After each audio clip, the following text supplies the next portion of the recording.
Hello guys, welcome back to our channel cinematic craze. So ఈరోజైతే మనం విజయ్ దళపతి నటించిన జననాయకుడు 2 days world wide report, అలాగే దానికంటే ముందు మన ఛానల్కి సబ్స్క్రైబ్ చేసుకొని నోటిఫికేషన్ బటన్ని ఆన్లో పెట్టుకోండి. మీకు కానీ వీడియో నచ్చితే వీడియోకి లైక్ చేసి మీ ఫ్రెండ్స్కి షేర్ చేయండి. అలాగే నెక్స్ట్ ఏ కంటెంట్ పైన వీడియో కావాలో కామెంట్ చేయడం మర్చిపోకండి.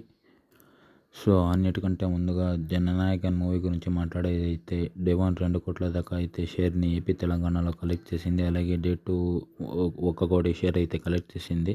ఇదైతే చాలా మంచి హోల్డ్ అనే చెప్పుకోవాలి. ఒక్క ఏపీ తెలంగాణలోనే కాదు, మీరు చాలా మంచిగా హోల్డ్ చేసింది. ఒకవేళ ఈ మూవీ బ్రేక్ చేయడం కావాలంటే ఇలాగే ట్రెండ్ని అయితే కొనసాగించాల్సి ఉంటుంది. సో మూవీ ఏపీ తెలంగాణలో మొత్తం కలిపి 3.5 కోట్ల దాకా అయితే షేర్ని, అలాగే 5 కోట్ల దాకా అయితే గ్రాస్ని కలెక్ట్ చేసింది. దగ్గర 6 కోట్ల దాకా అయితే ఉంది గ్రాస్.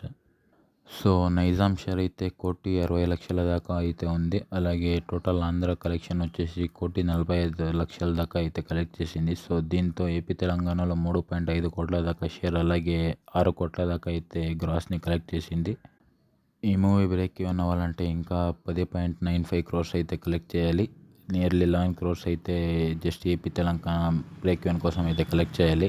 సో మూవీ వరల్డ్ వైడ్గా 2 daysకి గాను తమిళనాడులో 42 కోట్ల దాకా అయితే గ్రాస్ని కలెక్ట్ చేసింది. అలాగే తెలుగు స్టేట్స్లో ఇందాక మనం చెప్పుకున్నట్టు 6 కోట్ల దాకా అయితే గ్రాస్ని కలెక్ట్ చేసింది. కర్ణాటక వచ్చేసరికి 14.9 కోట్ల దాకా అయితే గ్రాస్ కలెక్ట్ చేసింది.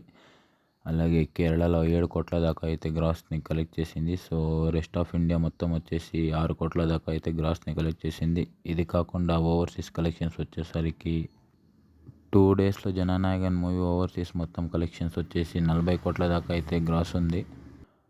సో దీంతో Jana Nayagan total world wide share వచ్చేసి 52.2 కోట్ల దాకా అయితే కలెక్ట్ చేసింది. ఇక గ్రాస్ అయితే 115 కోట్ల దాకా అయితే ఉంది. సో మూవీ ఓవరాల్ బిజినెస్ విషయానికి వస్తే 201 కోటి దాకా అయితే బిజినెస్ జరుపుకుంది. సో బ్రేక్ ఈవెన్ వచ్చేసి 203 crores దాకా అయితే ఉంది. సో దాన్ని అచీవ్ చేయడానికి ఇంకా 150 కోట్ల దాకా అయితే షేర్ని కలెక్ట్ చేయాల్సి ఉంటుంది. సో జననాయకన్ మూవీ డే 2 ఓవరాల్గా అయితే 34 కోట్ల దాకా అయితే గ్రాస్ని, అలాగే 17.6 కోట్ల దాకా అయితే షేర్ని కలెక్ట్ చేసింది. That's it for this video guys. Next అయితే Chennai love story movie day 1 report అయితే పెడతాం. దానికంటే ముందు మన ఛానల్ని సబ్స్క్రైబ్ చేసుకుని నోటిఫికేషన్ బటన్ని ఆన్లో పెట్టుకోండి. సో దట్ మనం వీడియో పెట్టిన వెంటనే మీకు నోటిఫికేషన్ వస్తుంది. మన వీడియో మీకు నచ్చితే లైక్ చేసి మీ ఫ్రెండ్స్కి కూడా షేర్ చేయండి. అలాగే నెక్స్ట్ ఏ మూవీ బాక్స్ ఆఫీస్ రిపోర్ట్ కావాలో కామెంట్ కూడా చేయండి. ఒకవేళ మీరు కానీ వీడియోని ఇక్కడ దాకా చూస్తుంటే వీడియో మీకు ఎలా అనిపించుతో చెప్పండి. Until our next video, Tata, take care, by. Thank you.